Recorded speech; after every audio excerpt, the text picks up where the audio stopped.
Girlfriend আছে কার কার দেখি হাত তোলো। মাশাআল্লাহ, সাহস আছে ওদের, বুকের পাটা আছে। হাত নামাও বেটা। এই গার্লফ্রেন্ড বয়ফ্রেন্ডের সাথে আমাদের কোনো সম্পর্ক, আমরা বিয়ে করব। কি করব? বিয়ে করব। চেয়ারম্যান সাহেব বিয়ে করাই দিন এগুলোরে, আপনার দায়িত্বে দিয়ে গেলাম। এই গার্লফ্রেন্ড বয়ফ্রেন্ড এগুলো ইসলামের কালচার নয়। বিয়ের চেয়ে ভালো কাজ পৃথিবীতে হতে পারে। বিয়ে করতে গেলে বাপে বলে আগে নিজের পায়ে দাঁড়া। তো এতদিন ও কার পায়ে দাঁড়াইছে?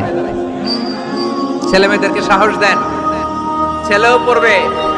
ওই যে একজন চিল্লান দিয়ে উঠছে, ওর কমন পড়ছে, কমন পড়ছে। মাশাআল্লাহ। গার্ডিয়ানরা যারা আছেন ওদের দুঃখ কষ্ট একটু বুঝেন আপনারা, মিলাই দিয়েন ওদেরকে, বিয়ের পিড়িতে বসায় দিয়েন। বিয়েতে কল্যাণ, বিয়েতে বরকত। বিয়ের মতো ভালো কাজ হতে পারে না। সব নবীরা বিয়ে করেছেন। আর নিকাহ মিন সুন্নতি, বিয়ে আমার সুন্নাত। ফামান রাগিবা আন সুন্নতি ফালাইসা মিন্নি, যে আমার সুন্নতকে ভালোবাসে না সে আমার উম্মত হতে পারে না। বিয়েটাকে সহজ করে দেন। যেই সমাজে বিয়ে সহজ ওই সমাজে জিনা কঠিন, তাই না?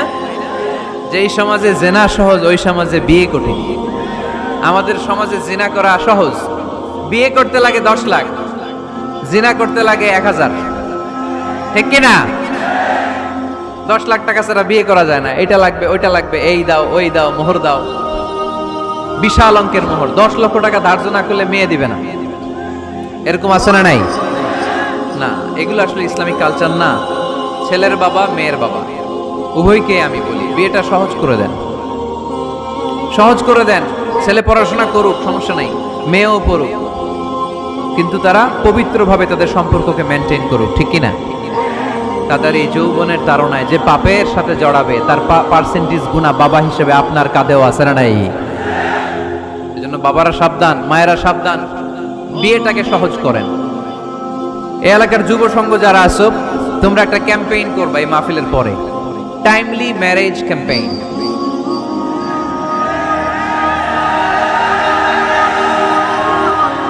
Timely marriage campaign. সময় মতো বিয়ে দিতে হবে, দেরি করা যাবে। বাপ মা বুঝে না, একজনকে হুজুর আব্বাই বুঝে না।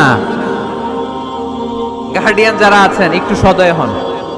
ওরা যে পাপের সাথে, পাপের রাস্তা যে ওরা চিনে যাচ্ছে, পাপের পথে যে জড়িয়ে যাচ্ছে, আল্লাহর সুপ্রিম কোর্টের কাঠগড়ায় আসামি করে আল্লাহ সেদিন আপনারে দাঁড় করাবে। আল্লাযীনা হুম লিফুরুজিহিম হাফিজুন, they guard their privates। মুকদ্দমাতুল হারামে হারাম, এট এ গ্ল্যান্স। একটা নারীর দিকে চোখ পড়ে যাওয়া এটা হারাম না, কিন্তু এই চোখ পড়ার কারণে এটা জিনার দিকে নিয়ে যাবে, এজন্য এটাকেও হারাম করেছে কে? মুকদ্দমাতুল হারামে হারাম। এই নজরটা বড় খারাপ। আন-নাযার সাহামুন মাসমুমুন মিন সিহামি ইবলিস।